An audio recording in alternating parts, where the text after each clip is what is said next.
السلام علیکم دوستو، کیسے ہیں سب؟ آج میں آپ کو منٹو کے افسانے کے بارے میں بتاؤں گا، جو ایک طوائف کی کہانی ہے۔ رات کے 12:30 بجے تھے۔ کوٹھے پر گاہکوں کی گونج مدھم ہو چکی تھی، شراب کی بوتلیں خالی ہو چکی تھیں اور سازندے اپنے آلات سمیٹ کر جا چکے تھے۔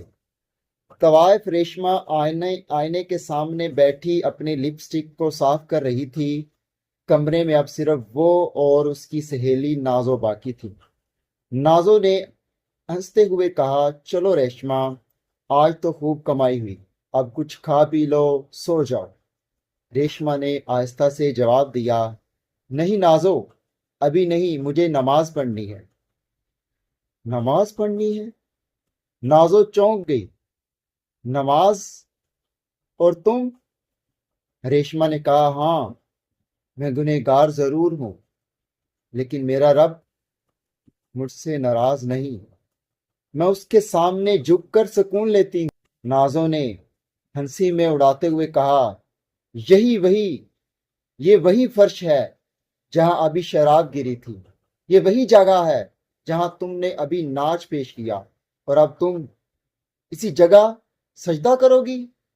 ریشما خاموش رہی۔ چند لمحے گزرے، پھر وہ آہستہ سے بولی، نازو، فرش کو پانی سے دھو دو، میں نے اپنے رب کے آگے جھکنا ہے۔ نازو کا چہرہ سنجیدہ ہو گیا۔ اس نے جھک کر پانی کی بالٹی اٹھائی اور فرش پر ڈال کر صاف کرنے لگی۔ ریشما نے صاف سفید چادر اڑی، وضو کیا، جائے نماز بچھائی اور سجدے میں جا گری۔ فرش تو دھل گیا تھا، لیکن اس رات نازو کی آنکھوں سے بھی کچھ بہہ گیا تھا، شاید آنسو، شاید توبہ۔ ہمیں اس سے کچھ سیکھنا چاہیے۔